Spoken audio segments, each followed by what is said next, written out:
Hello दोस्तों, नमस्कार। मैं ब्रजेश आप सभी को बेसिक ट्यूशन वाला ब्रजेश यूट्यूब मंच पर स्वागत करता हूं। दोस्तों, इस वीडियो के माध्यम से हम क्लास 10th के केमिस्ट्री केमिस्ट्री तत्व का आवर्ती वर्गीकरण चैप्टर के 30 महत्वपूर्ण ऑब्जेक्टिव प्रश्नों को देखेंगे। ये 2025 के बोर्ड परीक्षा में अति महत्वपूर्ण है तथा सभी पूछे गए प्रश्नों की संग्रह है। तो दोस्तों, इस तरह के वीडियो देखने के लिए हमारे चैनल को सब्सक्राइब करें तथा दोस्तों के भी शेयर करें तथा बेल आइकन को दबाना न भूलें। तो दोस्तों, अब वीडियो की स्टार्ट करते हैं, शुरुआत करते हैं। क्वेश्चन नंबर 1 देखेंगे, कैल्शियम की परमाणुओं की संख्या क्या है। कैल्शियम के परमाणुओं की संख्या क्या है। तो आपका ऑप्शन नंबर 1 दिया हुआ है 20, 15, 17, 18। कैल्शियम की परमाणु संख्या हम जानते हैं कि 20 होता है। सी ए 20 कैल्शियम की परमाणु संख्या 20 होता है। क्वेश्चन नंबर 2 देखेंगे, लोहे की परमाणु संख्या क्या होता है। लोहे की संख्या, लोहे के जो होता है परमाणु संख्या, इसका संकेत होता है Fe, फेरस बोलते हैं। इसका परमाणु संख्या आपको हो जाएगा Fe 26। इसका परमाणु संख्या 26 होता है। Option number B. Question number 3 देखेंगे, तत् पोटेशियम की परमाणु संख्या क्या है। पोटेशियम की परमाणु संख्या, पोटेशियम की परमाणु संख्या आपको बोल रहा है, इसका परमाणु संख्या होता है, इसको संकेत होता है के, और परमाणु संख्या होता है 19। ऑप्शन नंबर ए देखेंगे। क्वेश्चन नंबर 4 देखेंगे, आवर्त सारणी के दाईं ओर रखे गए तत्व को कहलाते हैं। आवर्त सारणी के दाईं ओर रखे गए तत्व कहलाते हैं। आवर्त सारणी के दाईं ओर रखे गए तत्व कहलाते हैं अधातु। दाईं ओर रहेगा धातु तथा बाईं ओर रहेगा धातु। क्वेश्चन नंबर 5 देखेंगे, परमाणु संख्या न परमाणु द्रव्यमान तत्वों की अधिक मौलिक विशेषता है। परमाणु संख्या न कि परमाणु द्रव्यमान तत्वों की अधिक मौलिक विशेषता है। इस कथन का प्रतिपादन किसने किया था। तो यह कथन जो है, इसका प्रतिपादन मोस्ले ने किया था। इसका प्रतिपादन कौन किया था। मोस्ले ने किया था। मेंडेलीव नहीं किए थे, लोथर मेयर भी नहीं किए थे, रदरफोर्ड भी नहीं किए थे। परमाणु मॉडल रदरफोर्ड दिए थे और मोस्ले ने क्या दिया था, बोले थे, मोस्ले साहब बोले थे कि परमाणु संख्या न कि परमाणु द्रव्यमान तत्वों के अधिक मौलिक विशेषताएं हैं। क्वेश्चन नंबर 6 देखेंगे, तिर्यक नियम का प्रतिपादन निम्नलिखित में से किस वैज्ञानिक ने किया था। तिर्यक नियम कौन वैज्ञानिक ने दिया था। तो तिर्यक नियम आपका डोर्बनेयर साहब दिए थे। डोर्बनेयर साहब दिए थे। तिर्यक नियम आपको दिए थे, डोर्बनेयर साहब दिए थे। क्वेश्चन नंबर 7 देखेंगे। क्वेश्चन नंबर 7 देखेंगे, मेंडलीव के आवर्त नियम के अनुसार, मेंडलीव के आवर्त नियम के अनुसार तत्वों के गुण आवर्त फलन होते हैं। मेंडलीव के आवर्त नियम के अनुसार तत्वों के गुण आवर्त फलन होते हैं, परमाणु संख्या के, परमाणु द्रव्यमान के, परमाणु आकार के, घनत्व का। तो अब इसमें क्वेश्चन नंबर 7 का हो जाएगा आपका ख, परमाणु द्रव्यमान का। मेंडली के नियम के अनुसार, आवर्त नियम के अनुसार तत्वों के गुण आवर्त फलन होते हैं। तत्वों के गुण आवर्त फलन होते हैं परमाणु द्रव्यमान के। क्वेश्चन नंबर 8 देखेंगे, आवर्त सारणी में आवर्तों की कुल संख्या। आवर्त सारणी में आवर्तों की कुल संख्या बोलेगा तो आपको आवर्त हो जाएगा आपका, आवर्त आपका हो जाएगा 7 और वर्ग हो जाएगा आपका 18। आवर्त 7 होता है और वर्ग होता है 18। क्वेश्चन नंबर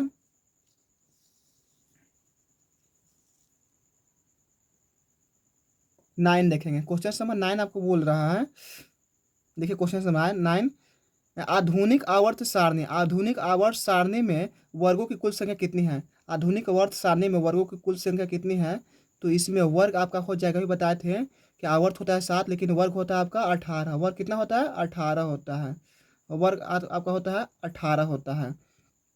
10वां नंबर क्वेश्चन देखेंगे, मेंडलीव की आवर्त सारणी में वर्गों की कुल संख्या कितनी है। मेंडलीव की आवर्त सारणी में वर्गों की कुल संख्या कितनी है। तो आपका हो जाएगा, मेंडलीव की आवर्त सारणी में वर्गों की कुल संख्या 8 हो जाएगा। मेंडलीव की आवर्त सारणी में वर्गों की संख्या 8 हो जाती है। 11वां नंबर क्वेश्चन देखेंगे। क्वेश्चन नंबर 11 देखेंगे।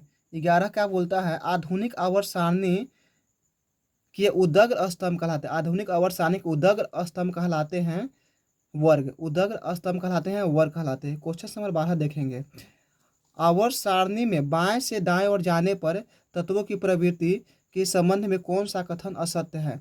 दाएं से बाएं जाने पर तत्वों की प्रवृत्ति में कौन सा कथन सत्य है। क्वेश्चन नंबर पढ़ेंगे, ऑप्शन पढ़ेंगे, धात्विक प्रकृति घट जाता है, या संयोजकता में इलेक्ट्रॉनों की संख्या बढ़ जाती है, या परमाणु सुगमता में इलेक्ट्रॉनों की त्याग करता है, या इनमें इनके ऑक्साइड अधिक अम्लीय हो जाते हैं। तो इसका ऑप्शन हो जाएगा आपका ग हो जाएगा। परमाणु सुगमता से इलेक्ट्रॉनों को त्याग करते हैं। बोले 40 नंबर क्वेश्चन देखेंगे। आवर्त सारणी के चतुर्थ एवं पंचम आवर्त कहलाते हैं। आवर्त सारणी के चतुर्थ तथा पंचम आवर्त कहलाते हैं, यानी कि चौथा और पंचम आवर्त कहलाते हैं आवर्त सारणी का दीर्घ आवर्त। चौथा आवर्त और पंचमा आवर्त कहलाते हैं आपको दीर्घ आवर्त कहलाते हैं। क्वेश्चन नंबर 15 देखेंगे। किसी तत्व के एक्स के क्लोराइड का सूत्र XCl2 है। यह क्लोराइड उच्च द्रव्यमानांक वाला ठोस है।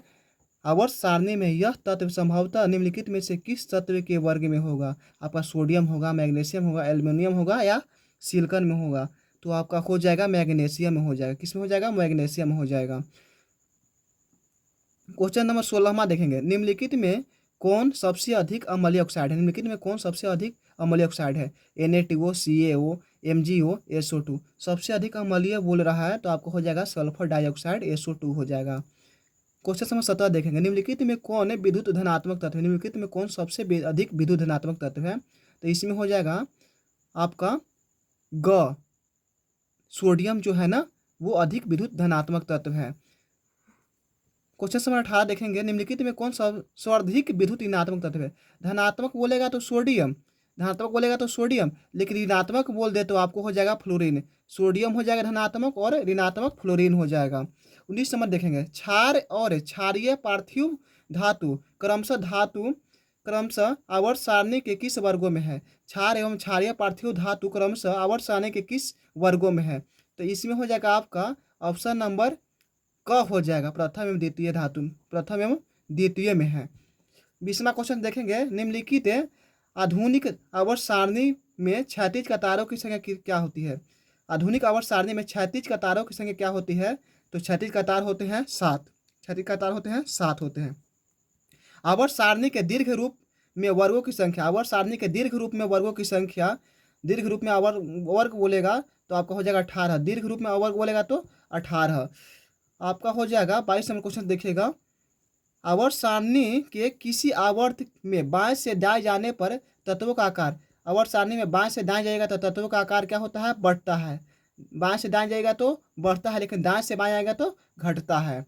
30 नंबर क्वेश्चन देखिएगा। आवर्त सारणी के किस आवर्त में, आवर्त सारणी के किस आवर्त में तत्वों के निम्नलिखित में से कौन सा गुण समान होते हैं? आवर्त सारणी के किस आवर्त में तत्वों के निम्नलिखित में से कौन सा गुण समान होते हैं? तो आपका हो जाएगा कक्षा संख्या, परमाणु भार, परमाणु आयतन, संयोजकता इलेक्ट्रॉन का। तो आपका हो जाएगा कक्षा संख्या क्या होता है?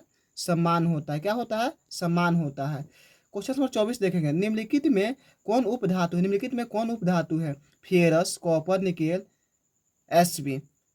तो आपका हो जाएगा उपधातु बोल रहा है तो आपको हो जाएगा Sb हो जाएगा, Sb। 25 नंबर क्वेश्चन देखेंगे। निम्नलिखित में कौन विद्युत ऋणात्मक तत्व है? निम्नलिखित में कौन विद्युत ऋणात्मक तत्व है? तो विद्युत ऋणात्मक आपको बोल रहा है तो आपका हो जाएगा अधातु। अभी बताए थे कि धातु क्या होता है? विद्युत ऋणात्मक होता है, लेकिन धातु क्या होता है? धातु होता है विद्युत ऋणात्मक होता है। 26 नंबर क्वेश्चन देखेंगे।